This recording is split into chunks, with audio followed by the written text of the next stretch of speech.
¿Se despenalizó el aborto? Hoy trataremos el tema si la primera sala de la Suprema Corte de Justicia de la Nación despenalizó el aborto en los códigos de los estados. Pero para eso, acompáñenos hasta el final de este video, de esta cápsula jurídica, para que vea usted cómo vamos desmembrando un boletín informativo que dio la primera sala para informarnos a los ciudadanos qué fue lo que pasó con esa contradicción de criterios que hubo. Ellos aportan su propio criterio. Acompáñenos. Hola, ¿qué tal? Bienvenidas y bienvenidos a su canal Novus TV, donde hoy le compartiré un granito de arena en ese gran universo del mundo legal. Trataremos hoy un tema muy importante porque el día 21 de junio del presente año, la primera sala de la Suprema Corte de Justicia de la Nación trató un tema para mí es muy álgido, porque está, como siempre lo he dicho, siempre vamos a tratar asuntos dentro del marco legal. Sin embargo, pues son temas que interesan a la sociedad, interesan a todas las personas, y se puede leer entre líneas, o se lee entre líneas, que se puede apreciar que despenalizó el aborto, una tesis jurisprudencial que hasta el día de hoy todavía no está dentro del sistema. En el texto del boletín informativo menciona que la sola calidad de mujer o persona con capacidad de gestar es suficiente para reclamar mediante juicio de amparo la inconstitucionalidad de artículos que penalicen el aborto en normas que territorialmente sean aplicables a las personas quejosas. Recordándole, yo voy a tratar de darle un contexto de todo lo que ellos dan en este boletín, donde meten ciertas palabras que no son comunes en toda la comunidad, en toda la sociedad, sino que son términos legales que hay que analizarlos para que quien pueda leer este texto entienda el contexto de lo que están manifestando esta primera sala, estos ministros. Y nos mencionan esa parte, y voy desmenuzando el texto que ellos inician con ese boletín informativo. Dice: la sola calidad de mujer o persona con capacidad de gestar. Aquí me llamó mucho el texto la sola calidad de mujer o persona con calidad de gestar. Es una mujer o persona con capacidad de gestar. Cuando me dice de una mujer, por la sola calidad de ser mujer, me quedo con la parte de que son las mujeres que lamentablemente por su parte biológica no pueden gestar. Por su parte biológica no pueden gestar. Y es obvio que la persona con capacidad de gestar son las mujeres que sí tienen esa dicha biológica de poder gestar. Entonces, son ambas, y ambas pueden irse al juicio de amparo impugnando la norma penal o el código, los artículos penales de los códigos donde mencione sobre el aborto. Y déjenme definirles, o déjenme hacerle ver qué es lo que dice la ley en relación el Código Penal. Nos menciona cómo está tipificado el aborto, dice. Y nos dice en el caso del Código Penal de Tabasco que casi en su generalidad un poquito más de 20, que sí lo tienen contemplado el aborto, un poquito más de 20, porque en otros ya lo han desregularizado, ya lo han abrogado, quitado.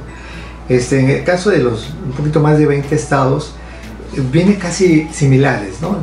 Uno entra al Código Penal de otro estado y casi viene igual. Donde van cambiando son los tiempos de los delitos, ¿no? Déjeme hacerle usted ver que en el caso de Tabasco, en el 130, en el Código Penal 130, dice: aborto es la muerte del producto de la concepción causado por actos ejecutados en cualquier momento del embarazo. Eso es el aborto, la muerte del producto. Y luego viene la sanción. Se aplicará prisión de 3 a 6 años al que haga, y aquí es donde empieza a ponerse cruda la parte de lo que es los delitos penales. Al que haga abortar a una mujer sin el consentimiento de ésta. Si se emplea violencia física o moral, la prisión será, y le van poniendo los tiempos, ¿no?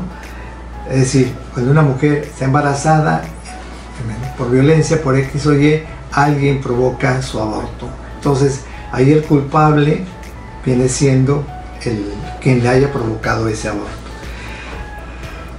Y otro artículo más dice, y dan otra sanción, dice: al que haga abortar a una mujer con el consentimiento de ésta. Aquí es donde yo creo este criterio de esta primera sala, esta jurisprudencia, es donde una mujer va a poder apelar o impugnar que no se le vaya a penalizar por ese hecho. Pero bueno, se tendrá que analizar. Sigo avanzando, dice. Y se aplicará prisión de tanto tiempo a tanto tiempo a la mujer que procure a sí misma el aborto. También. Ahora aquí también viene donde se empieza a grabar.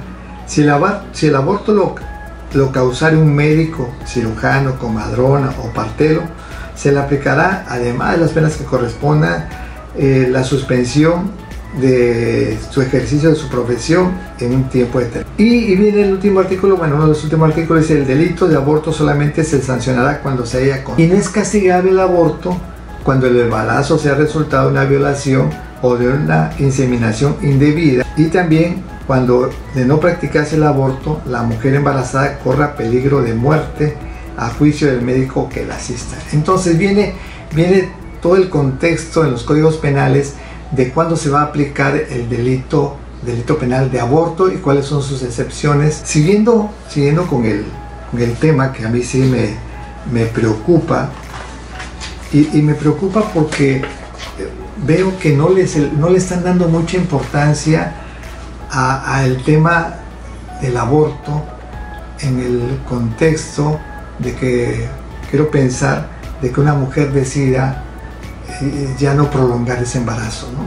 Pero bueno, eso es, voy a tratar de no salirme dentro del marco legal y no meterme a un marco moral o un marco, diría, conservador, no, sino marco legal de lo que esta primera sala fue la que concluyó su criterio. Por lo tanto, no es necesario acreditar un acto de aplicación de tales artículos para considerar que la promovente tiene interés legítimo para acudir a la vía constitucional. También nos dice el texto, este boletín informativo, que no es necesario acreditar el interés legítimo. Y aquí déjenme ustedes explicarle qué es el interés legítimo.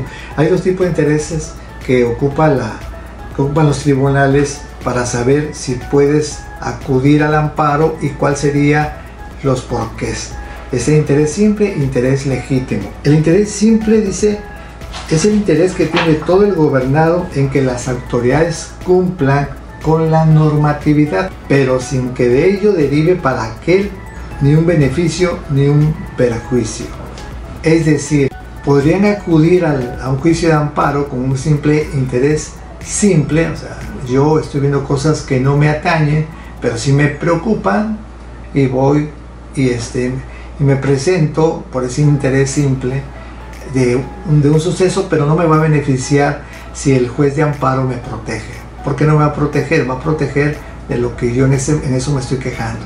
Pero el interés legítimo, nos dice la definición, se debe entender como aquel interés de cualquier persona pública o privada reconocido y protegido por el ordenamiento jurídico. Es decir, cuando aquí ellos el criterio de la primera sala nos dicen que va a proceder, aunque no logren acreditar ese interés legítimo, es porque cualquier mujer lo va a poder realizar.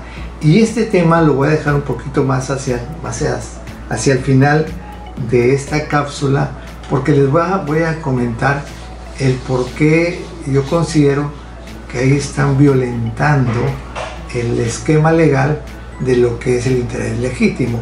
Aquí lo están mencionando al principio, que van a poder acudir a reclamar mediante juicio de amparo la inconstitucionalidad de artículos que penalicen el aborto sin tener ese interés legítimo, es decir, sin que esa parte de la norma no les esté afectando. Significa el interés simple, no me afecta, puedo acudir, pero van a poder acudir aunque no le afecte la norma, que aunque la mujer no esté embarazada, no esté gestando, va a poder acudir al juicio de amparo. Es en la parte donde yo considero que hay un poco de contradicción en el criterio de esta primera sala. Y nos sigue diciendo, sin necesidad de que haya un acto de aplicación de las normas penales que se impugnan en el juicio de amparo.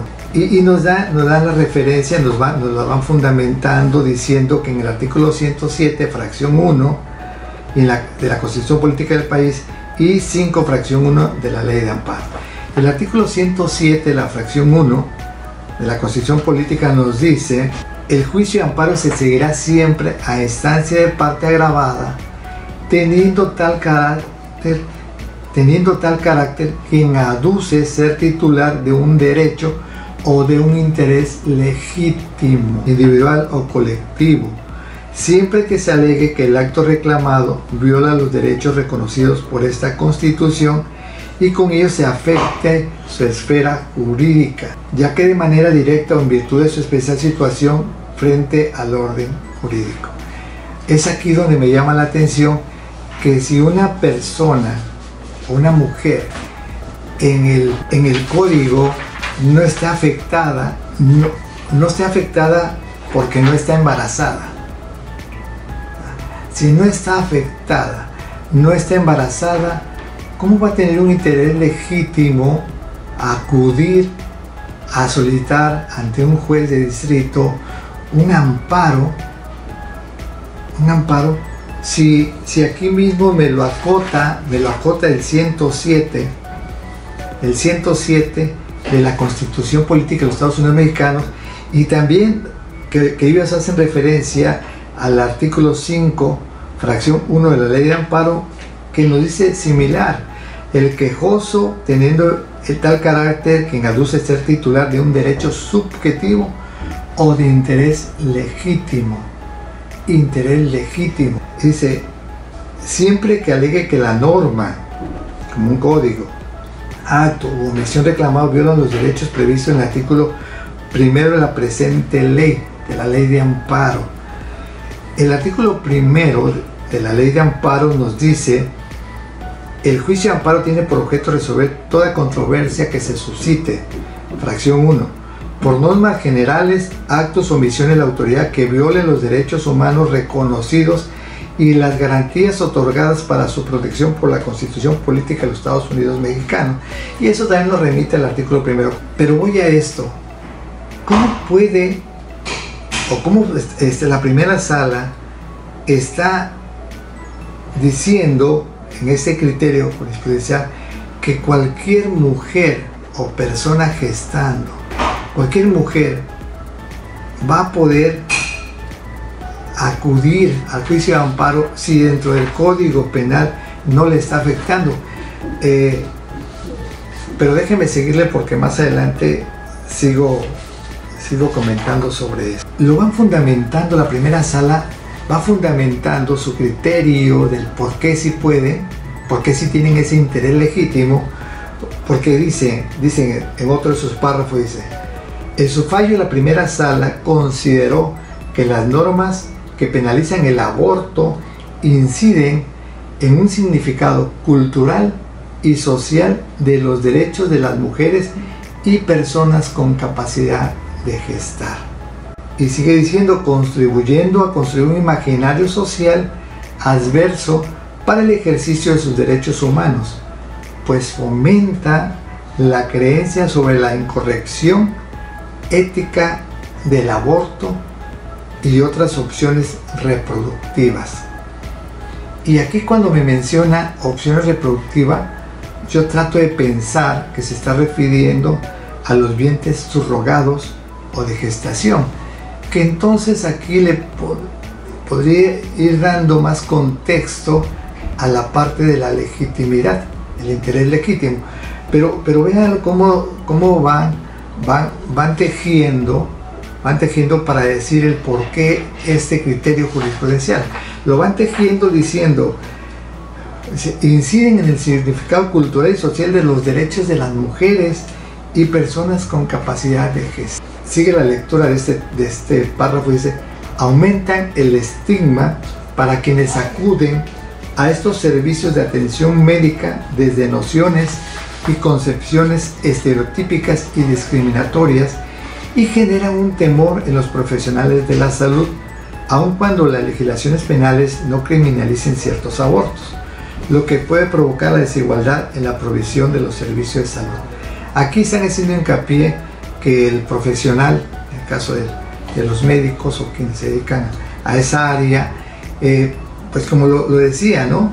Cuando no es disponible el aborto, cuando por un médico lo pueda decidir porque está en riesgo la mujer, o porque fue un embarazo por una violación y todo ese tipo de circunstancias.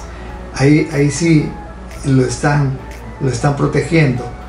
Lo que también hacen ver es que al despenalizar el aborto, pues ya podrá una mujer acudir ante un médico y el médico podrá realizar el aborto, ¿no?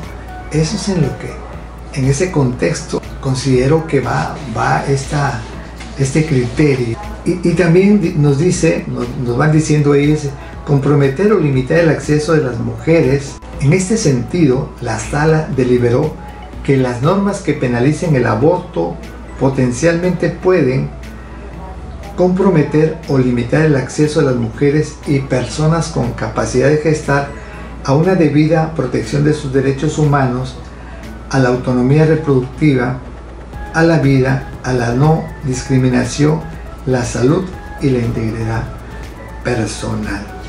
Pues el hecho de que puedan acudir ante un profesional.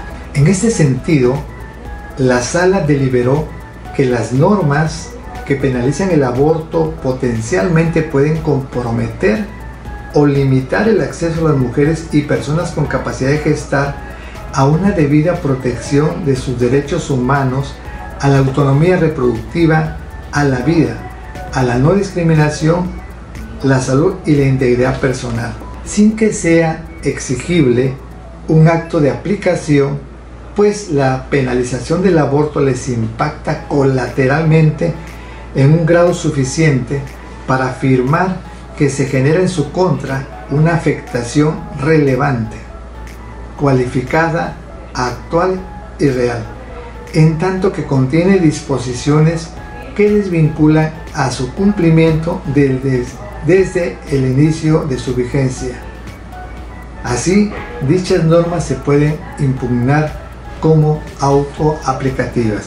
Y aquí es la parte que de esos textos donde vienen temas jurídicos o conceptos jurídicos, y nos dice que se puede impugnar como autoaplicativas. La definición de la ley: las leyes autoaplicativas son las que no necesitan de un acto jurídico de aplicación para causar perjuicios concretos a los derechos o intereses legítimos de las personas. Aquí es donde yo ya no comparto el criterio de la primera sala, porque en el caso de los delitos penales, más bien no es una ley autoaplicativa, es una ley heteroaplicativa. Son aquellas normas que al iniciar su vigencia no afectan por sí mismas la esfera jurídica de los gobernados, sino que para ello resulta necesario e indispensable que con posterioridad se verifique un acto concreto de aplicación en dicha ley. ¿Qué quiero decir? Que si la mujer no se embaraza, no se le va a aplicar el Código Penal, no se le va a aplicar.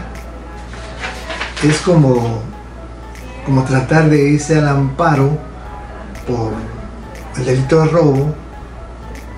Si yo no he robado, pero cuando alguien sí lo ha hecho, o sea, delito viene el concepto es de quien se sale del camino. Bueno, para eso está la ley, para enderezarlo y meterlo al camino. Esas son las leyes heteroaplicativas. No me he salido, no me he pasado un alto, no me aplican la ley de reglamento. Yo puedo seguir con gusto. No logro comprender, por más que le he estado buscando, por qué quieren con este criterio jurisprudencial, con esta tesis jurisprudencial que pronto ya va a estar vigente, que ya va a estar, se pueda tratar de proteger o se trate de hacer que esos artículos del Código Penal resultan ser de una ley autoaplicativa cuando es algo que no le está afectando en su esfera jurídica. Si es por lo que ellos dicen de que están afectándose, de que es una discriminación, de que sea algo que en su esfera jurídica les pueda afectar, yo diría que no.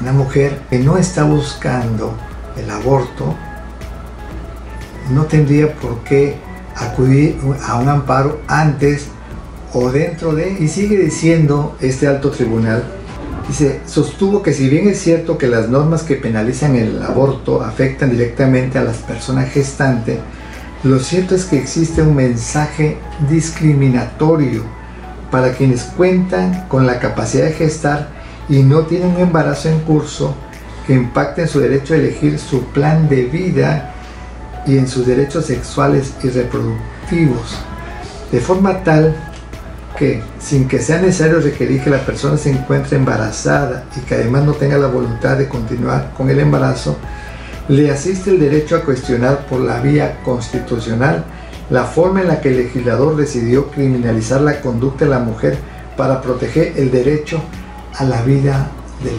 producto en gestación. Qué cruel se escucha que digan que puedan acudir, o sea, que puedan cuestionar por qué el espíritu del legislador en su momento buscó proteger el derecho a la vida del producto en gestación. O sea, que es un mensaje discriminatorio, un código. Es decir, déjeme hacer un poco de... Es que voy a perder la objetividad. No, yo considero que en el caso del Código Penal es una ley heteroaplicativa para quienes logran hacer un delito. Y no por eso están discriminando o está un mensaje inmerso ahí para todos los ciudadanos. Aquí el mensaje es muy claro. Eres delincuente, caes dentro del Código Penal. La parte que sí lo comparto es que la persona que esté en estos supuestos de que debe interrumpir su embarazo, pues tenga que hacer un amparo para que el juzgador lo analice. Eso por lo menos me deja el pensar de que el juez pues va a decidir si efectivamente le va a conceder o no el amparo contra la acción de lo que haya sucedido, ¿no? Si ella quisiera interrumpir su embarazo. Sin embargo, estoy cierto de que quien vaya a promover el amparo, el abogado que vaya a promover el amparo, va a mencionar, va a invocar esta tesis jurisprudencial que se trató o que llegaron al acuerdo o que votaron el día 21 de junio del 2023 en esta primera sala de la Suprema Corte de Justicia de la Nación. Y esa nació esas dos contradicciones de criterios, en la que dos tribunales sostuvieron puntos contrarios si podían o no podían concederla. Entonces la sala concluye con eso, que con la sola condición de ser mujer o persona con capacidad de gestar es suficiente para reconocer el interés legítimo para impugnar mediante juicio de amparo la regulación del delito de aborto. Déjenme ustedes mencionarle algunas conclusiones, ¿no? Conclusiones de las cuales algunas ya les he estado haciendo ver. Fíjense que la parte que a mí me llama mucho la atención, la parte autoaplicativa, que dice el artículo 17, el plazo para presentar la demanda de amparo es de 15 días, salvo cuando se reclame una norma general autoaplicativa o el procedimiento de extradición, serán de 30 días. Es decir, cuando sale una norma autoaplicativa, como en el caso de una ley fiscal, uno tiene 30 días para poder irse al amparo en contra de algo que le van a aplicar a uno y que no está de acuerdo. El Código Penal tiene mucho tiempo. Si les afectó en su momento, debieron haberse ido al amparo para que pudieran fundamentar con el artículo 17 en el término de 30 días. Ahora fíjense, el artículo 61 nos dice que el juicio de amparo es improcedente, o sea, procedente es cuando uno presenta una demanda solicitando la protección de la justicia federal y dicen no al lugar, o sea, es improcedente. Y nos dice la fracción 12ª, dice que es improcedente contra actos que no afecten los intereses jurídicos o legítimos del quejoso.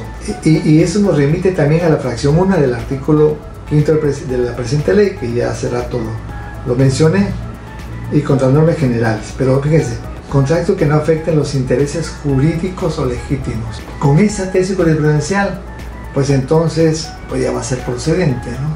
Porque sí le afecta los intereses legítimos. Pero hay algo más en lo cual yo digo y con respeto lo digo a los integrantes de la primera sala, a los ministros, que están acomodando su criterio y están yendo más allá, porque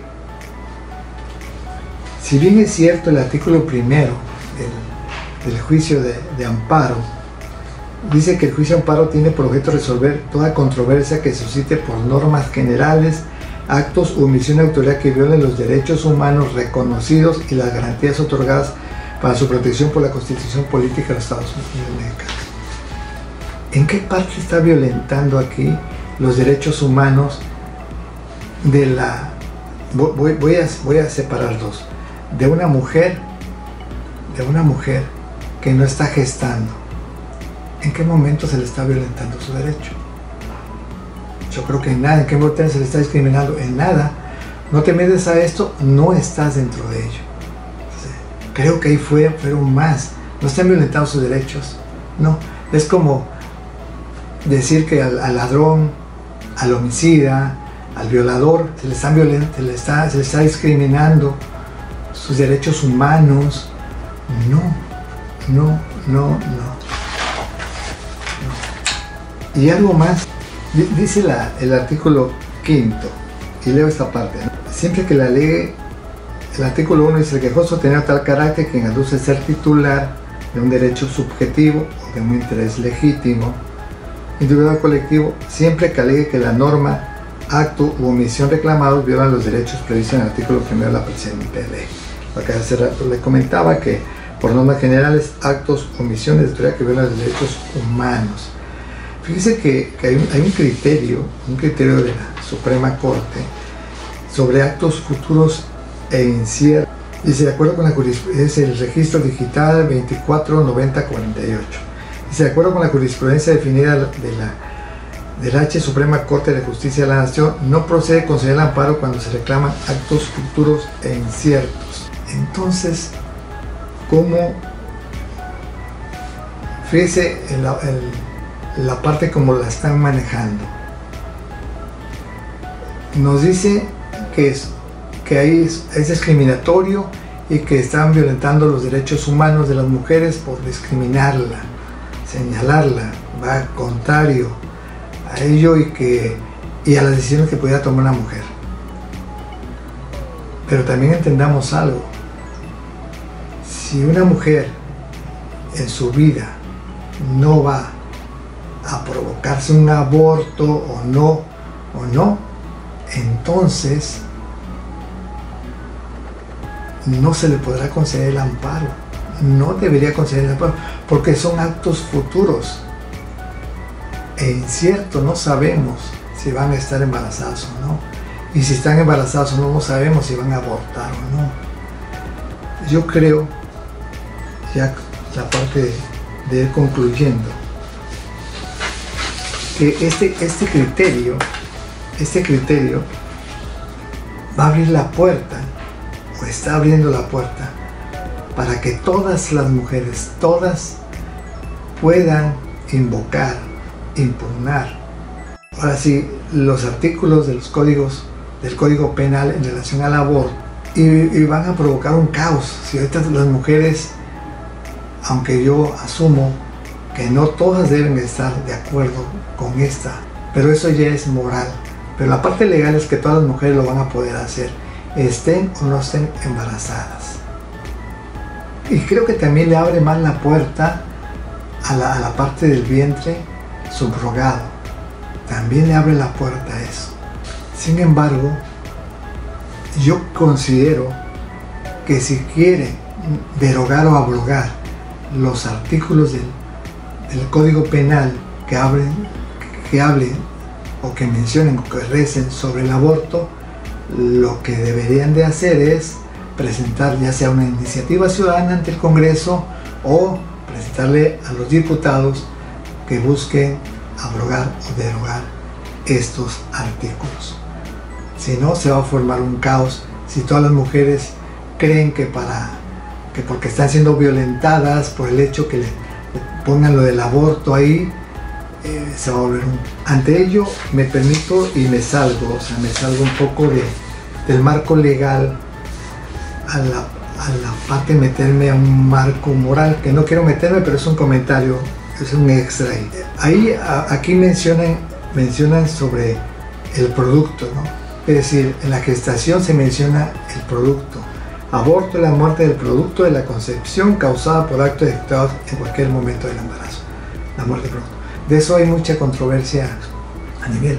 Pero aquí yo le diría, ya como colofón, y los derechos del no nacido, que me queda claro que en nuestro ámbito legal no lo hay, a excepción de lo que es la pensión alimenticia. Ahí sí hay una excepción, ¿sí? En el caso que la mujer esté embarazada, cuando llega a morir, quien le puede proveer, ¿sí? Esa parte. Otra cosa que me llama mucho la atención, que no he escuchado en los medios o en las redes sociales, que van a ser las agrupaciones de Provida manifestando en contra de este criterio de esta primera sala de la Suprema Corte de Justicia de la Nación. Pero bueno, eso es fuera del marco de la ley. Por tanto, considero lamentablemente que sí es una despenalización al aborto. Yo espero que no sea mal utilizado este criterio que emitió la primera sala penal de la Suprema Corte de Justicia de la Nación, para que no se malutilice. Hasta aquí lo dejo.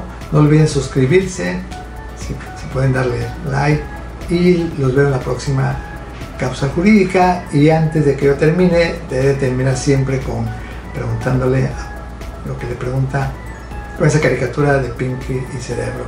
¿Qué vamos a hacer hoy, Cerebro? Y Cerebro le contesta a Pinky: vamos a conquistar el mundo. Y yo le diré a usted que con esto que le acabo de comentar, lo único que sí les pido es que necesitamos reflexionar. Necesitamos reflexionar porque vivimos en una entidad mexicana. Yo no dudo que alguien pueda cambiar su vida por el hecho de tener un embarazo no deseado. Que para eso hay otras formas para no llegar a esos extremos. Muchas gracias, me despido y Dios los bendiga.